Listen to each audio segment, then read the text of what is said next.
नमस्कार। WRGOO stock market podcast में आपका स्वागत है, जहां आपको मिलती हैं real time stock market updates सीधे आपके व्हाट्सएप पर, बिल्कुल सरल और स्पष्ट भाषा में। तो चलिए शुरू करते हैं।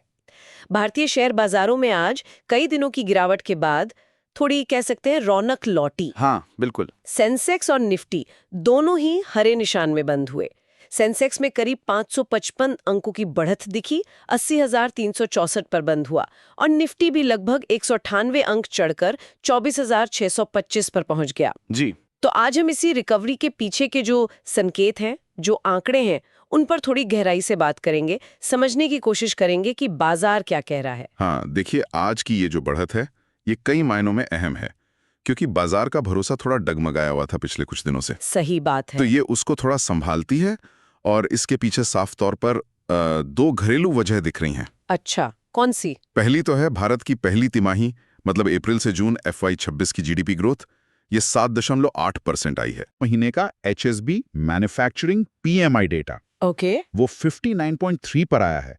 अब PMI यानी परचेजिंग मैनेजर्स इंडेक्स अगर 50 से ऊपर होता है तो वो दिखाता है कि उत्पादन क्षेत्र में विस्तार हो रहा है। हाँ, विस्तार दिखा रहा है। और 59.3 का लेवल तो काफी मजबूत माना जाएगा। तो ये दोनों आंकड़े मिलकर बहुत ही सकारात्मक घरेलू तस्वीर पेश कर रहे हैं आज। तो घरेलू मोर्चे पर तो स्थिति बेहतर लग रही है, लेकिन क्या बाहर से भी कुछ सहारा मिला? क्योंकि ग्लोबल संकेतों का असर तो रहता ही है हमेशा। बिल्कुल बिल्कुल रहता है। अमेरिका से एक खबर आई, उसने भी थोड़ा मूड सुधारा। अच्छा। हाँ, वहां एक अदालत ने पूर्व राष्ट्रपति ट्रंप के टैरिफ लगाने के अधिकारों को सीमित करने वाला एक फैसला दिया है। ओह, अच्छा। तो उससे जो वैश्विक व्यापार को लेकर थोड़ी चिंताएं थीं, उनमें कुछ कमी आई और निवेशकों को मतलब ग्लोबल इन्वेस्टर्स को थोड़ी राहत मिली। तो कह सकते हैं कि आज घरेलू मजबूती और बाहरी राहत दोनों का एक अच्छा संगम देखने को मिला। ये अच्छी बात है।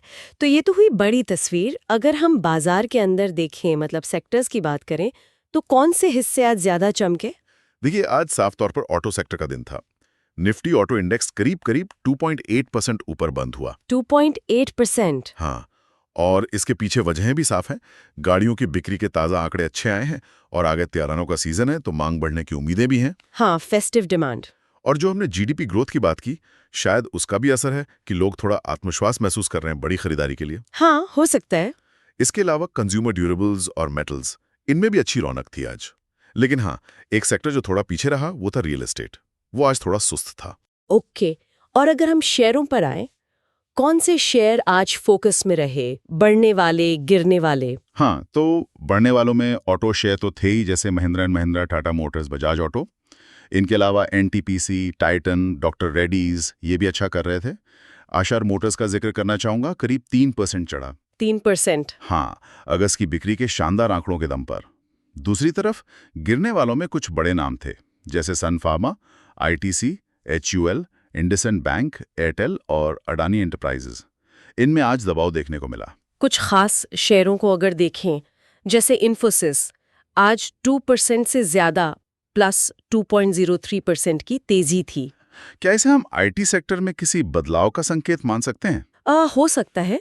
देखिए, इन्फोसिस के लिए कुछ ब्रोकरेज हाउसेज जैसे मोतीलाल ओसवाल, उनका नजरिया सकारात्मक रहा है। और शायद जैसा आप कह रही हैं, ये IT सेक्टर में एक बॉटम आउट, मतलब गिरावट थमने के कुछ शुरुआती संकेत हो सकते हैं। एक और दिलचस्प बात है इन्फोसिस की, इसका बीटा। बीटा 0.38 है, जो काफी कम है। बीटा हमें बताता है कि कोई शेयर बाजार के उतार चढ़ाव के मुकाबले कितना कम या ज्यादा हिलता है। अच्छा, स्थिरता दिखाता है। हाँ, कम बीटा मतलब कम अस्थिरता, ज्यादा स्थिरता। ओके। वहीं अगर ITC देखें, जो आज गिरा -0.96%, उसका बीटा 0.68 है, मतलब वो भी बाजार से कम अस्थिर है। ओके। ग्रासिम आज बढ़ा +1.02% और उसने एक टेक्निकल लेवल रेजिस्टेंस लेवल भी पार किया, पर उसका बीटा 1.71 है। ओ, काफी ज्यादा। हाँ, यानी ये बाजार के मुकाबले ज्यादा उतार चढ़ाव दिखाता है। और ICICI बैंक वो लगभग फ्लैट ही बंद हुआ, -0.02%। बाजार से जुड़ी कोई और अहम खबर आज? हाँ, एक तो सोने और चांदी की कीमतें, वो फिर से रिकॉर्ड ऊंचाई पर पहुंच गईं। अच्छा। जी, इसकी मुख्य वजह यही उम्मीद है कि अमेरिका का केंद्रीय बैंक फेडरल रिजर्व शायद जल्द ही ब्याज दरों में कटौती शुरू कर सकता है। ओके, रेट कट की उम्मीद है, बिल्कुल। और एक ट्रेंड जो हम पिछले कुछ समय से देख रहे हैं वो जारी है।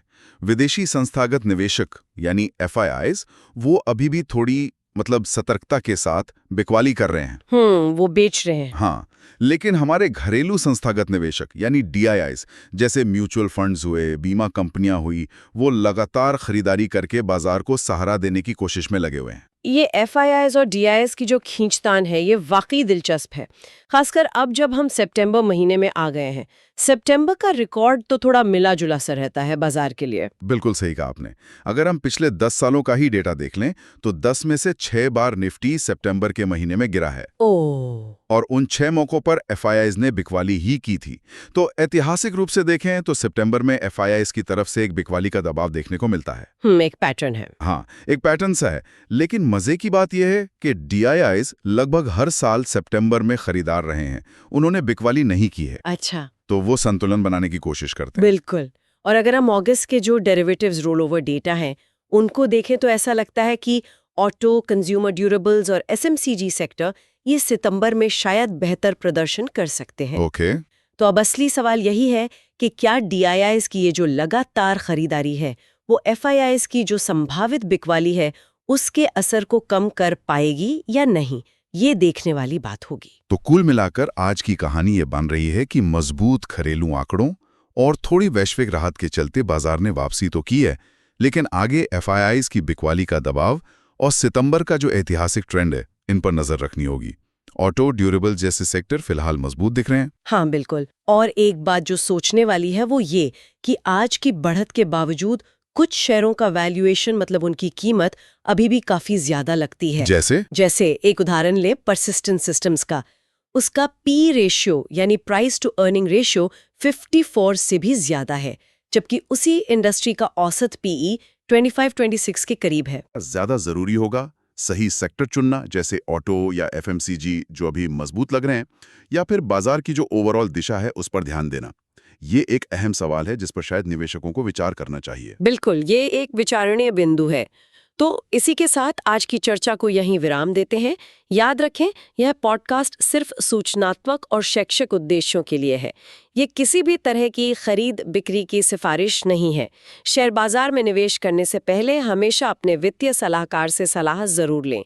और हाँ, बाजार के हर छोटे बड़े अपडेट को मिस ना करें।